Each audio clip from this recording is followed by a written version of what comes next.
Hi, everyone. This is Gwyneth Moody with Georgia River Network, statewide nonprofit working on river restoration, conservation, and recreational opportunities throughout the state.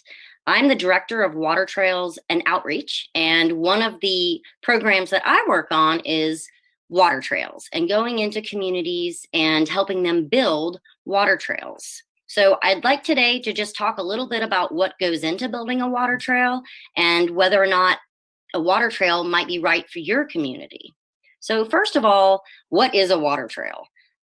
A lot of folks think of a water trail as a greenway where it's a path along the side of the river, but in fact, the trail is the river itself, and it has public access used for boating, canoeing, kayaking, and fishing. And there are certain criteria that are required in order to be considered either established or developing, which we'll go into. There are 19 established water throughout the state, and there are 16 developing. And if you look at the map, you can see in green, those are the established water trails, and the ones in orange are developing. There may be some in your backyard, so take a look. If not, there definitely may be an opportunity to build a water trail on a or stream in your backyard. Here are a list of these trails if you couldn't quite see them on the map, so you can get a better idea of which rivers these are on. You can always go to our website, gawatertrails.org, which has a clearinghouse of all the established water trails with information about them, as well as information about those that are in the development phase. So if you want to learn more about these particular trails, definitely check that out. So what does it take to become an established water trail?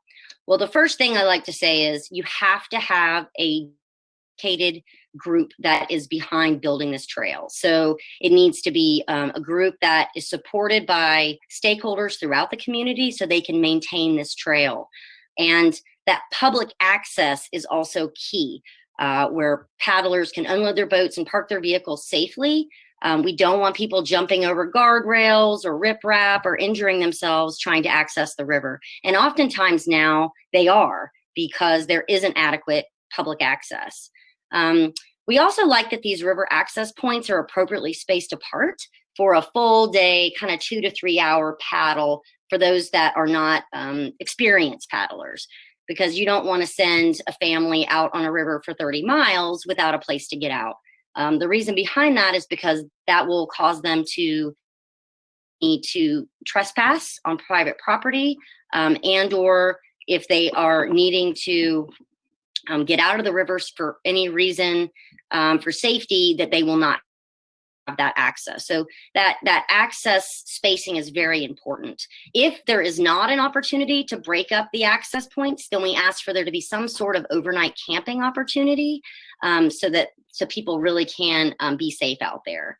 And then, of course, having that information provided through a website, maps, kiosk, signage, so that people know what to expect before they get out on the trail, whether there be obstacles, rapids, pipe crossings, Niagara Falls around the bend, whatever it may be, they need to be aware of that to be safe out on the river. And Georgia River Network, that's one of our main goals across is safety. And I would say for recreation, it's the number one goal. And we encourage all groups to take that same similar view. So why would you build a water trail in your community? There are a number of reasons. So of course you have people getting out on the river for recreation. That brings in more economic development to your community, conservation, education, and then just a social healthy lifestyle that results for having more recreational opportunities.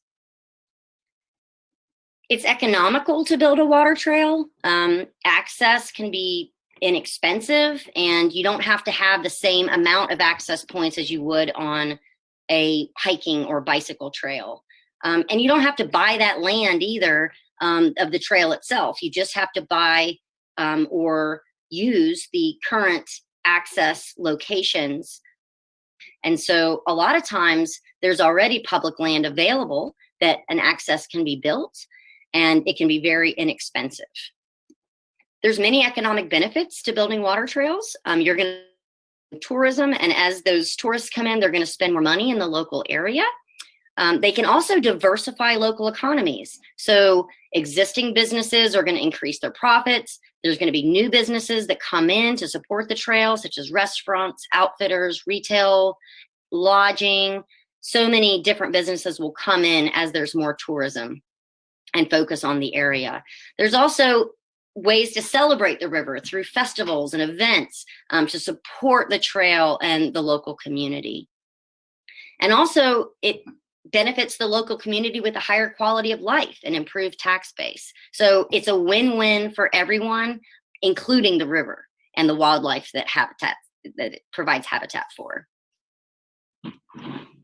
Here are just some numbers. Numbers are always good when you're talking to representatives and planners who may or may not be sold on the water trail idea. It's outdoor recreation is a $1.8 billion business in the state of Georgia, and it provides 238,000 jobs. It was amazing to me to know that there's approximately 1 million paddlers in Georgia.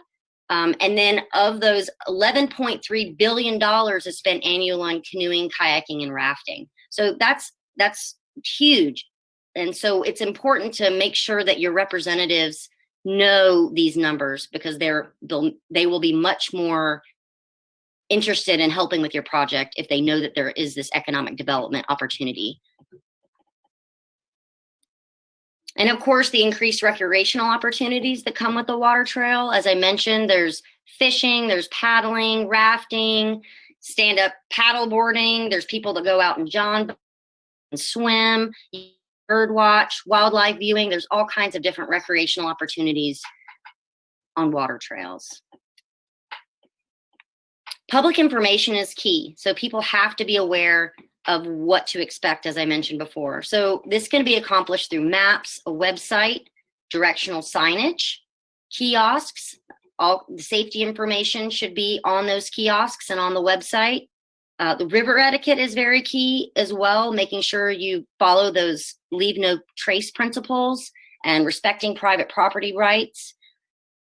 And then, of course, having the interpretive information, the education piece. So if you have any kind of interpretive signage about flora, fauna, points of interest, history, those types of things that'll help bring in people, families, to give them other things to do while they're there. Every water trail that's established is required to have a website dedicated to it with all this information. Here's some examples you can see from the Ocmulgee River Water Trail and the Etowah River Water Trail. There are also maps that Georgia River Network produces for these water trails at a very minimal cost. And we try to make sure that all of these elements are included in the map, and so that these can have a consistency that is in all kiosks, so people know that they are on a water trail that is part of the Georgia Water Trails Network program, and that they can expect safe public access and amenities that will help them enjoy themselves. Many water trail groups put out brochures. Some of them are on waterproof paper, which is really nice if you want to take that out with you on the river. Here's some examples of kiosks that different groups have used. And you can see that on the bottom left here, we've worked with the Georgia Department of Natural Resources in coming up with a design that they want to use on all of their owner-operated sites, but that we also encourage other groups to use as well. Just a standard kiosk with the roof and plexiglass front where you can put maps and other information behind it. Here's some examples of signage. This is roadside signage. We also work closely with GDOT, Georgia Department of Transportation, as well as municipalities, and putting together signage that's consistent and has a similar look. We have a signage package that we offer to groups so that they can follow a certain protocol and template, so that we do have this consistency. Some groups opt to put in mile markers. So depending on your stakeholder group and what their priorities are and interests and needs, you can determine whether or not these mile markers would be appropriate. Here's an example of a some safety signage on the Etowah regarding a low head dam. And access is key in terms of accommodating different types of paddlers and recreational users. And so depending on what the topography is, what your resources are, will determine what type of launch that you build. You can see here is an example of an adaptive dock. So it makes it so folks can get in if they're in a wheelchair easily. So there's different designs available. One thing that I've realized over the years, especially with my work with Georgia Trail Summit and all the different trail users, is connectivity is key. And so making sure that if you have trail planners building hiking trails, greenways, bicycling trails along the river, or that touch the river at a certain point, that you work with those planners and also including access to the river. It's always sad when you see a greenway built along a river, but they don't include the river access for boaters. And so what happens is then you have to come back after the fact and put in access, and it's just a lot more cumbersome, expensive, and it's just not an efficient way to go forward. So we definitely encourage those to work with their city planner and make sure that the river access is included as appropriate. Here are some examples of just different types of organizations and trails that you would connect, as well as community, businesses, and other networks. Here's some different water trails that you can see where you have this connectivity taking place. You've got the people hiking, biking, paddling, all kind of in the same area. So, this is not a new concept. Water trails can be found all around the world, and it's a growing movement, especially with the pandemic, because more and more people are getting outside. They're wanting to be in the clean, fresh air, and they're the rivers. And so now we need to make sure we have this safe public access to our rivers and streams and lakes through water trails. Georgia River Network provides community support in the form of technical assistance. And so one of the things that we do is we pull together stakeholders to help grow and build a water trail. And these stakeholders include state and local land management agencies, nonprofits, private property owners along the river, local businesses, local law enforcement, schools, K through 12, colleges, universities, government regulatory agencies, and then local economic and tourism reps. And there's more than that, but that's just a summary of who you might reach out to build your stakeholder group before you get started.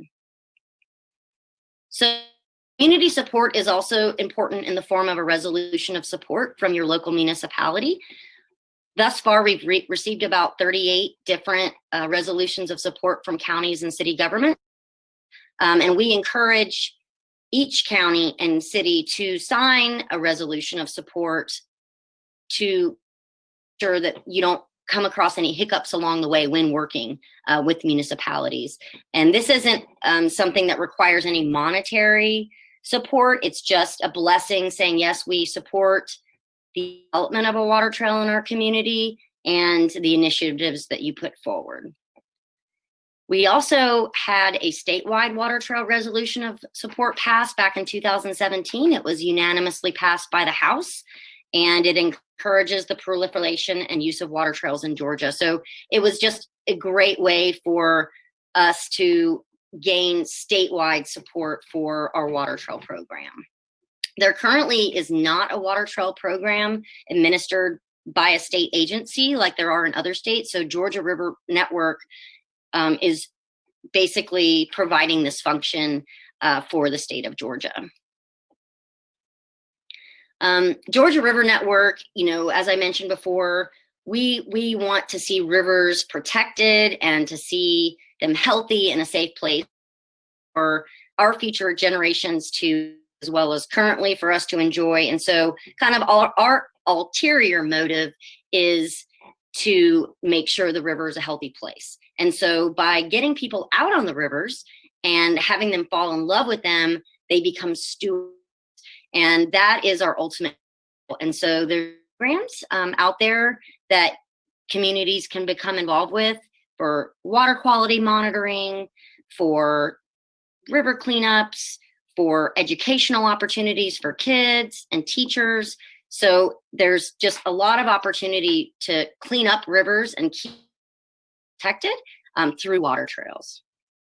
So as I mentioned before, we provide technical support and assistance to water trail groups in need. It's on a fee-for-service basis. And these are the different groups that I previously provided intensive technical assistance for. And you can see some are in progress, but it's been a wonderful experience working with these communities, and they've had great successes. And so I encourage those that are thinking about building a water trail to definitely look into it seriously and figure out if they have a waterway in their community that they can get on a boat, paddle or swim or what have you, and provide access so that people can safely access it. Georgia River Network is also working on a Georgia Water Trail app, and we're really excited about this endeavor. We have a number of different features that will be on the app that you can use. So one of the things is going to be, we'll be able to click on the map, choose which water trail that you'd like to see, and then you can pick the different types of amenities along the trail, as well as if there's tributaries, water discharge, if there's any kind of hazards or obstacles that you may encounter, if there's shoals or rapids. Also, another piece that is really exciting is that we're going to be telling folks about water quality and whether or not it's a safe time to come and paddle or recreate on the river. You'll be able to also see the USGS river flow data and see how high or fast the river is running to see if it's at an appropriate level to bring your family. So this information is very important in terms of safety. And so we wanted to make sure this was included in the app as well.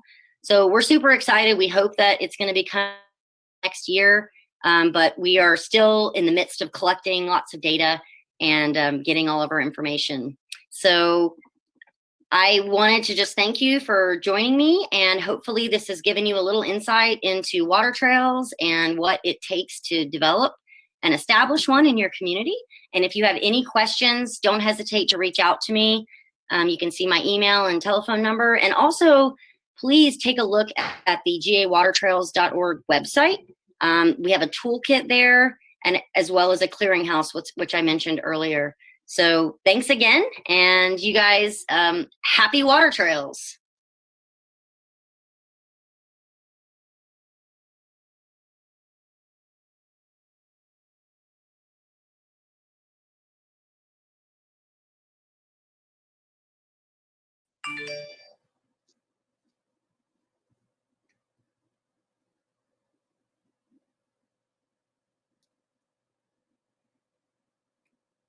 Hey, Gwyneth, it's Rena. Can you hear me?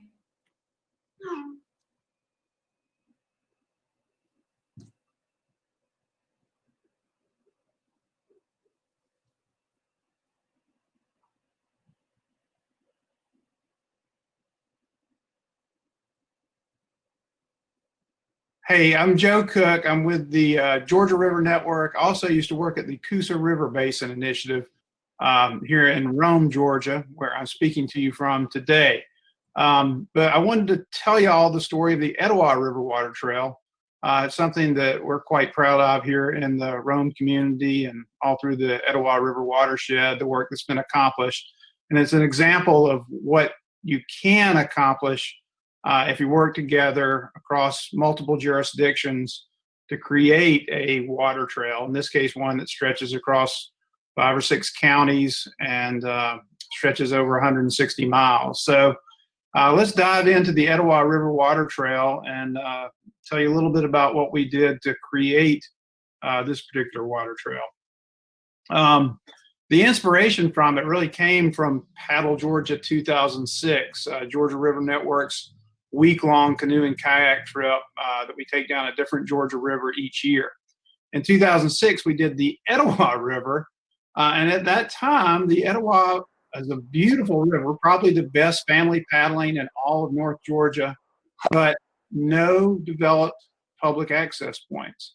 So this very grainy and pixelated picture you're looking at here was a photograph from that trip.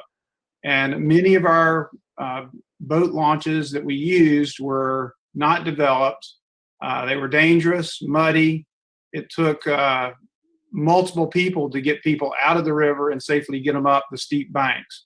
So that's what we dealt with back in 2006 on Paddle Georgia, a 120-mile trip. And in those 120 miles that we did, there were only 4 public boat launches on that entire stretch of river at the time. The Etowah is 163 miles long, flows through 7 counties. 4 cities have jurisdiction along the Etowah.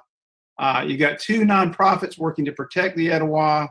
Of course, you got the National Forest in the very headwaters of the river, and then it passes through 3 Georgia wildlife management areas. So you have a lot of different stakeholders involved in the management of the river and in protecting the river. But the main thing is there were just no access to the river at that time. So fast forward 14 years, and now we have 13 developed public launches on the river. And while in 2006 there were no outfitters that were doing business on the Etowah, now the Etowah River Water Trail supports 3 outfitters. We have one in Canton, one in New Harley, and one in Rome. And so those new launches that we've been able to develop have really been a game changer on the Etowah. And it's taken a lot of work to get there, but it's been worth it. We've seen a lot more use. More people are using the Etowah now than have ever used it, especially during the pandemic with people trying to find alternatives close to home. We're seeing an explosion of use of the Etowah and the different launch sites that we have developed.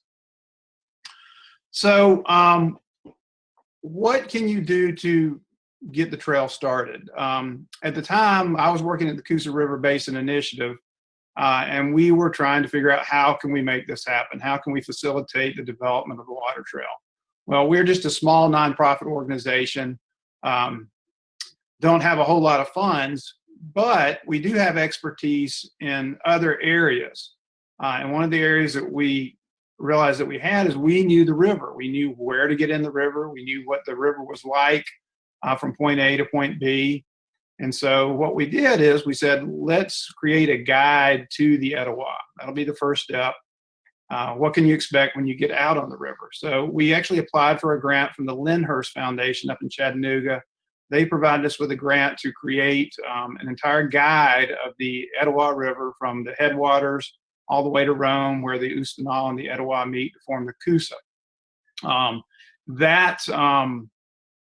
That guide then we put into a website that has an interactive map. It has printable maps that you can download and print, as well as the guides that go along with those maps and a lot of other information. So that was our first step. We used the expertise that we had to create something that could push the water trail along. And I guess that's what I would encourage other folks to do. Maybe you do not have the expertise to build a new launch site or the ability to build a new launch site as far as funding, but there might be some other areas of expertise that you can step in and provide a portion of what is needed to develop that trail. So gather the information and distribute it via a website or otherwise. And the other thing that I think is important as you develop a water trail is to tell the story of your river. All of our rivers have tremendous cultural and natural history along them.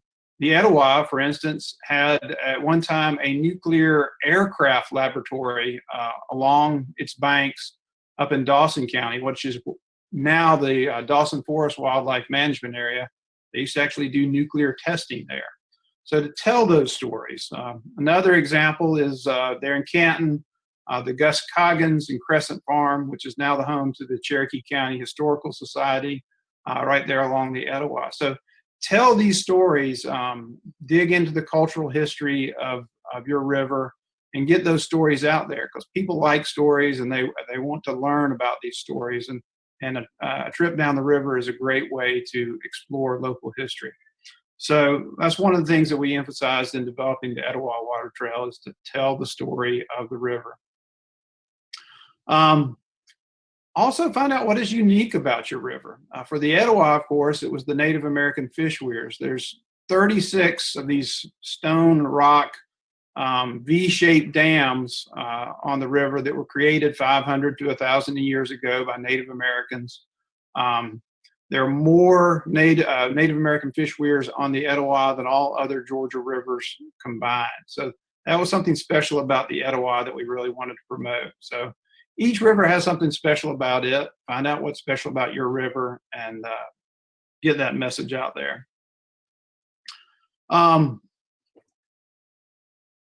Collaboration is the key. As I said, at the Coosa River Basin Initiative, we didn't have a lot of resources to go out and build launch sites. But we did have a lot of connections with local jurisdictions, county parks and rec, city parks and rec, county government, city government, other nonprofit organizations, even the National Park Service assisted with helping to develop the water trail. So you can't do it alone. You've got to work with all the stakeholders involved. So this is a photograph of what's called Neal's Landing along US 411 on the Etowah. We secured about $20,000 in grants, one from a winemaker, strangely enough, and then one from REI in Atlanta. And that $20,000 we used to go to Bartow County and say, hey, we've got $20,000 to develop this launch site. We need your help to do it. It could be a great amenity for people in Bartow County, and it will bring people to Bartow County to spend money. It's an economic development tool. So we sold Bartow County on that idea. They agreed to build the launch site and develop it. And because we were a nonprofit partner, we were able to get donations from other businesses to support the construction of the launch site. So through that public-private partnership, we were able to save Bartow County money and bring in other partners that could reduce the overall cost. And that was a great selling point. It's a great selling point for any local government. If they can say we've got a public-private partnership and taxpayers are not having to pay for all of this amenity, then that is an easy sell for those local governments to their taxpayers, and it's an easy sell for us to sell it to them. The other thing about the key thing about this particular launch site is this was private property. This was not public property. So we had to go to the landowner and explain to him what we wanted to do. And at that time, he was having a problem with illegal use of this site. There was a lot of dumping going on there. People were dumping their trash on his property. There was a lot of illegal activity taking place there. His property was basically getting abused. And we said, if we build this launch site, we think we can clean that riffraff out of there and make it a site that the public will use, and it will protect your property. And he was kind enough to go along with that. And now what's happened is there is no more illegal dumping there. It's patrolled regularly by the sheriff's department. And what was once a problem site is now a site that is used by the community. We don't have any problems there. There's been little or no vandalism that's taking place there. So it's been a win for the property owner. It's been a win for the county. And of course, it's been a great win for river users. So it takes a lot of collaboration to get things done. This particular site, from the vision of developing a site there to its completion, was about 10 years. It took a long time and a lot of persistence. To mention collaboration, on the Etowah, we have what we call the Etowah River Water Trail Stakeholders Group. This is a group of individuals that's made up of representatives from nonprofit organizations, from outfitters, from cities and counties along the river, kind of a broad cross-section of people that have a connection to the river. And we hold quarterly meetings. We discuss what our goals are for the future for the water trail, and we work together to direct funds to sites that we want to get developed. And the primary way that we've done this, the primary goal of the stakeholders group, is to kind of knit the water trail together. We have different jurisdictions developing different sites, and all of them look differently. But what we've done is we've said, okay, Forsyth County, you're going to build a launch site and a park. It's going to look differently than what they're building in Bartow County. But the Etowah River Water Trail Stakeholders Group will provide the signage that will be consistent from site to site and kind of knits that water trail together so that whatever site you're at on the Etowah River, you know, oh, okay, this is the Etowah River Water Trail, whether you're in Floyd County, Bartow County, Forsyth County, or Dawson County. So we've had a lot of success with the stakeholders group by setting goals about what we want to accomplish, providing the funds to install the signage that is consistent throughout, and helping one another develop sites and continue to expand the trail.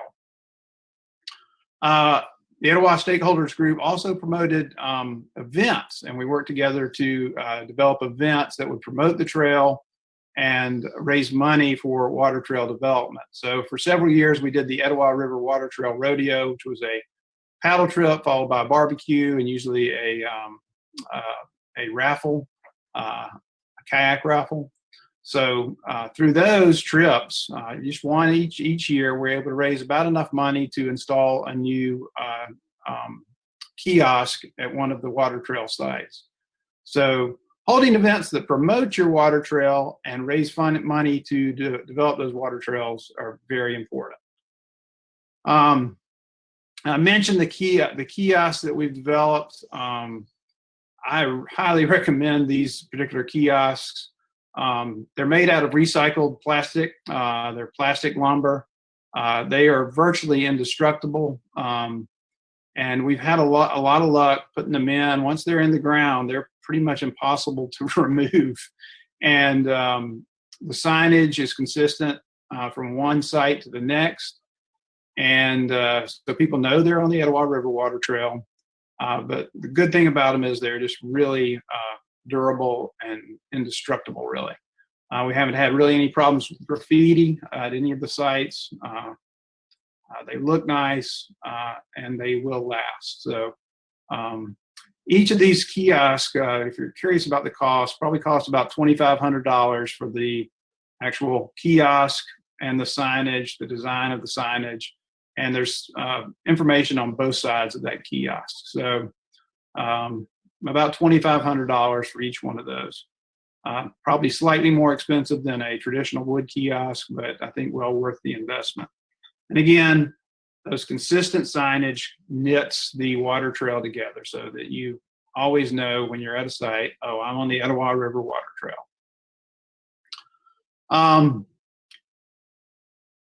As I was talking about that Neil's Landing site, I mentioned that it took 10 years to do that. There were lots of obstacles. The sheriff's department said they would patrol it, but only if they could patrol it from the road. They didn't want to have to drive down into a long road through the woods where they could be ambushed when they got down there, which makes sense.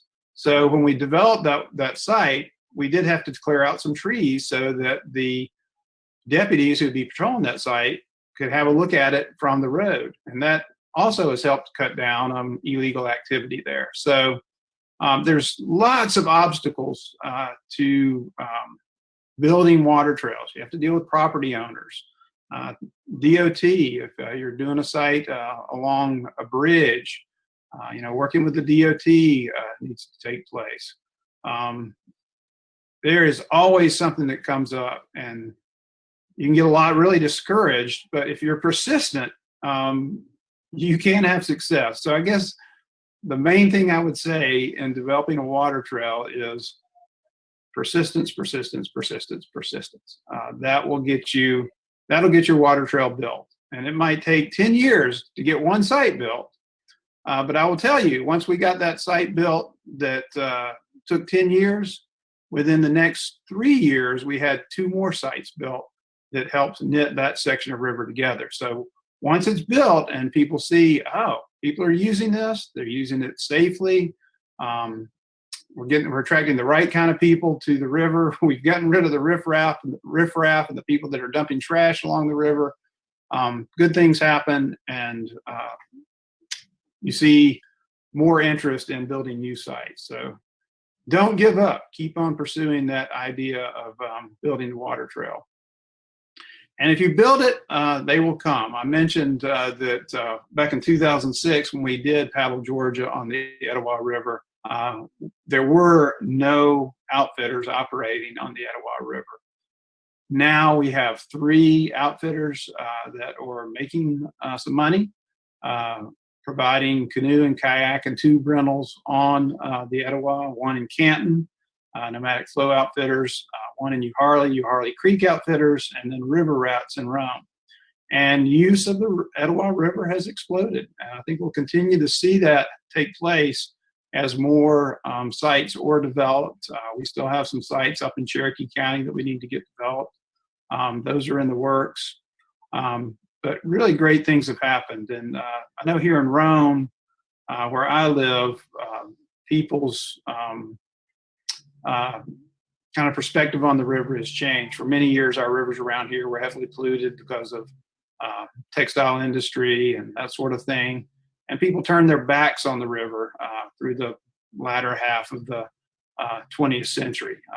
The 80s, 90s, people were not necessarily using the river as much.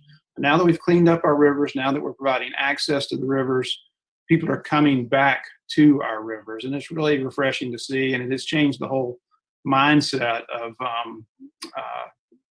of the town and their relationship to the river. And that's a really special thing to see happening. And the development of the Etowah River Water Trail was a big part of that.